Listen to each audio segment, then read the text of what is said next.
जय हिंद दोस्तों। आज हम यहाँ पे जानेंगे रेस्पिरेशन क्या होता है और हमारे बॉडी को एनर्जी कैसे मिलती है। तो सबसे पहले हम लोग रेस्पिरेशन का डेफिनेशन यहाँ देखते हैं। Respiration is a biochemical process in living organism that involve the breakdown of glucose to release energy in the form of ATP.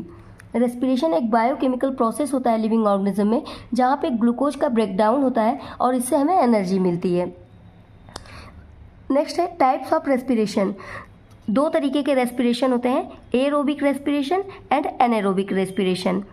Aerobic respiration क्या होता है? तो ये ऑक्सीजन के प्रेजेंस में होता है, यहाँ पे ऑक्सीजन प्रेजेंट होता है। जबकि एनारोबिक, एन आ गया, इट मीन्स कि अब्सेंस ऑफ ऑक्सीजन, तो यहाँ पे ऑक्सीजन जो होता है वो अब्सेंट होता है। ठीक है, डेफिनेशन से भी देख लेते हैं। एरोबिक रेस्पिरेशन क्या होता है? It occurs in the presence of oxygen resulting in the complete breakdown of glucose into carbon dioxide and water releasing a significant amount of energy. तो अगर एरोबिक रेस्पिरेशन की बात करें तो एरोबिक रेस्पिरेशन, जैसे मैंने बताया कि ये ऑक्सीजन के प्रेजेंस में होता है और यहाँ पे ग्लूकोज का कंप्लीट ब्रेकडाउन होता है, जिससे हमें कार्बन डाइऑक्साइड, वाटर मिलता है और सिग्निफिकेंट अमाउंट में एनर्जी भी हमें मिलती है। नेक्स्ट है हमारा anaerobic respiration. It occurs in the absence of oxygen resulting in the partial breakdown of glucose into ethanol and carbon dioxide और lactic acid resulting less energy.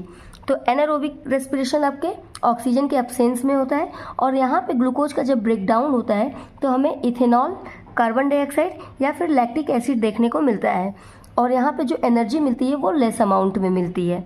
Next हम देखेंगे रेस्पिरेशन इन ह्यूमन। जब हम respiration करते हैं तो हमारे body के अंदर दो मैकेनिज्म चलता है, फर्स्ट ब्रीदिंग, दूसरा गैसियस एक्सचेंज। तो ब्रीदिंग में क्या होता है? Diaphragm and intercostal muscles help in the inhaling and exhaling air. तो ब्रीदिंग क्या होता है? हम जो सांस लेते हैं तो हम ऑक्सीजन अंदर लेते हैं और कार्बन डाइऑक्साइड को बाहर निकालते हैं, ये होता है ब्रीदिंग मैकेनिज्म। और दूसरा होता है गैसियस एक्सचेंज। इसमें क्या होता है? Inhaled oxygen diffuses into the blood and carbon dioxide diffuses out of the blood. तो गैसियस एक्सचेंज में जो हम ऑक्सीजन अंदर लेते हैं, इनहेल किए रहते हैं, वो हमारे ब्लड तक डिफ्यूज होता है, जबकि कार्बन डाइऑक्साइड जो होता है वो ब्लड से हमारे बाहर साइड आता है ताकि वो CO2 की फॉर्म में एक्सहेलिंग के थ्रू निकल जाए बाहर। ठीक है, तो ये होता है रेस्पिरेशन के टाइम पे ह्यूमंस के अंदर दो मैकेनिज्म, ब्रीदिंग और गैसियस एक्सचेंज।